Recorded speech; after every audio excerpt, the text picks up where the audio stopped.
Hi everybody, Mr. Pash here, and in this tutorial I'm going to show you guys how to start painting, just some basics in painting here that I just want to go over. Okay, and we have my final rendition here, and I have the outline, and I'm going to want to start filling in.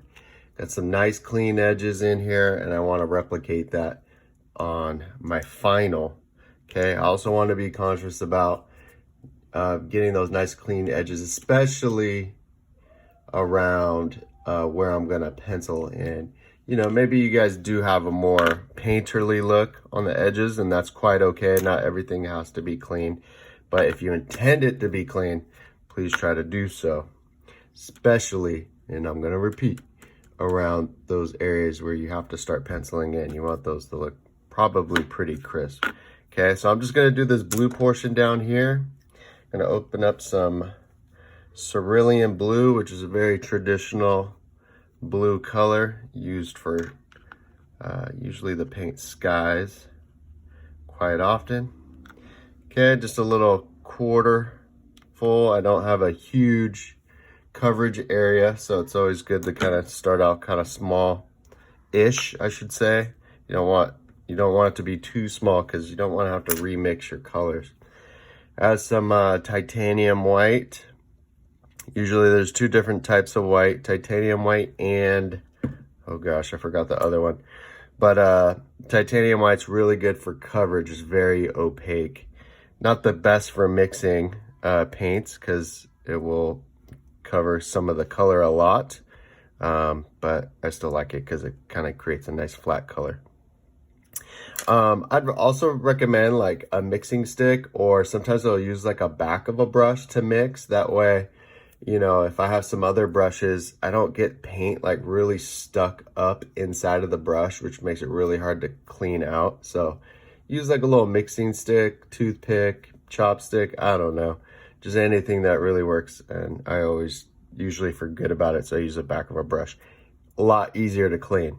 Okay, so I have the cerulean blue. I just want to lighten it with the tint a little bit, make it not so dark, and just a little bit. So I am going with a lighter color, just a little bit inside of the darker color because it's still a little bit on the darker side.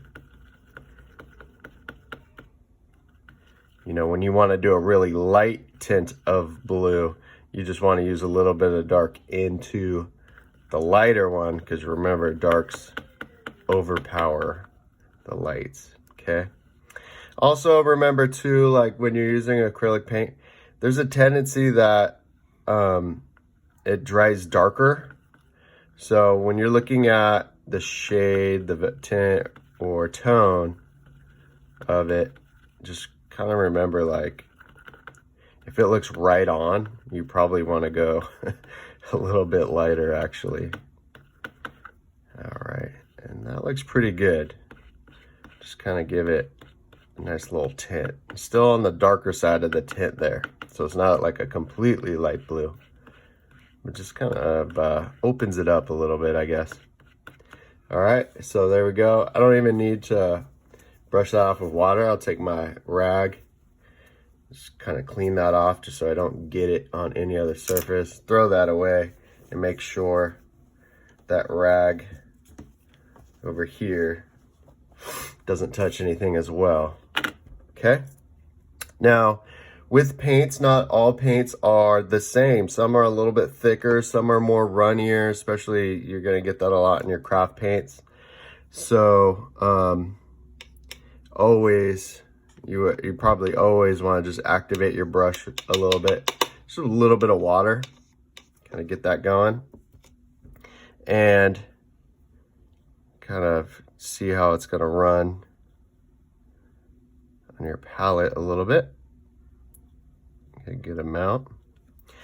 All right, now I'll start painting. So I have this section here. I got to paint around these pink dots because I don't want to. I could eventually paint pink dots on top, but it's going to take a longer time because you have to paint layers on layers for some added coverage. If you just paint around it, then you don't have to worry about that. You probably only have to do one layer. All right, so here's the tip here I'm most concerned about is how to paint those clean edges, okay? So just with drawing, you don't really want to do chippy lines all the time and paint like to the edge. What I like to do is kind of add like a nice amount of paint in my brush and do this. Get close to it, and I'll zoom in here.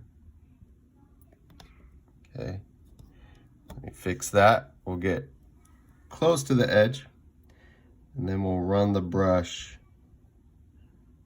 splay out those bristles, and just let it run. You see how I kind of get kind of chunky there? It means I'm running out of paint, so I'm going to activate just a little bit more water, a little bit more paint, just so it's nice and fluid. Try that one more again.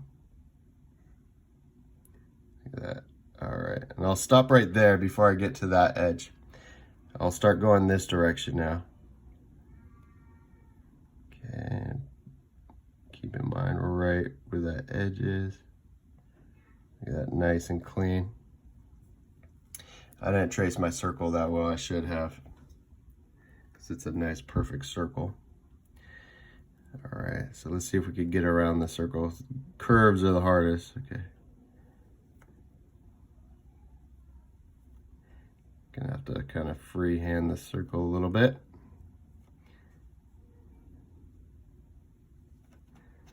And if it's not perfect, I'll be okay with it. Okay. All right, so notice how this paint is pretty light. See, I already messed up. A little dip in there. I'm gonna have to cover that later. Okay, paint is pretty light, even with that titanium white in there. And so it's telling me that I might need just one more layer after this dries. Now you usually want to let it dry first and then do the layer, because if it's still wet, a lot of times you're just wiping the paint off the surface, kind of scratches it off, and people are like, wait, what the heck? I keep on adding more paint, but it's still looking translucent. I still see the paper underneath and the brush strokes. Okay, that's just because the paint's wet and you're just still moving it around. Doesn't matter how much paint you add sometimes. Okay, all right, we're getting some nice coverage there as I go through. This paint's a little bit thicker. You'll notice that a lot on I'll move this up here again. On the more watery type paints here, okay? All right, so that's pretty much it. I just kind of wanted to go over that. Remember, give yourself just a little bit of water. You don't want to add too much water because you can see it's pretty translucent. When that happens. And also be careful to, I didn't mention this, but pick your brush. If you guys bought both round and flat brushes, it's up to you what you want. I like to use flat brushes for fill-ins because they fill in a lot easier because they're wider and it's a lot less focused on drawing details and lines. So I'd recommend a flat brush. And just to repeat, when you want to do these edges, go close to the edge. Don't paint up to the edge here. Sorry, I'm down on the bottom of your screen here. Don't paint to the edge, just draw along the edge, just like this. And try to do it in a nice sweeping stroke. And make sure you got enough paint in your brush for it to look pretty fluid. And to me, this is the fun part. I got everything already mapped out. I'm just coloring, man. This is a coloring book. And, you know, a lot of people get kind of freaked out because they're using paints. But, you know, paints are just another way to apply color. Just think of it like a crayon. You're filling it in. It's definitely has its, not as easy as a crayon, but it does fill in a lot better than a crayon, and the colors are a lot richer. which is nice. Okay, all right, so I'll just kind of stop here and I'll finish the rest later. Oh, look at me, I'm painting, using that edge of the brush, kind of do it that way. Just kind of clean up that edge. So I'm running out of space down here. The width is thinner than my brush. That's where I probably want to use a round brush in there, but I'm just gonna try to use the edge of the brush just like this. See how this works.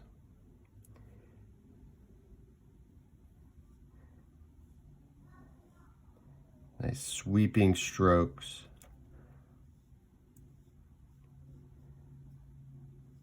Okay, and that will work.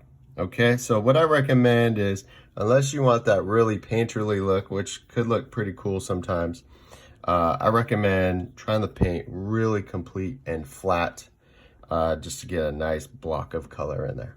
All right, hope that works out for you guys, and have fun painting out there.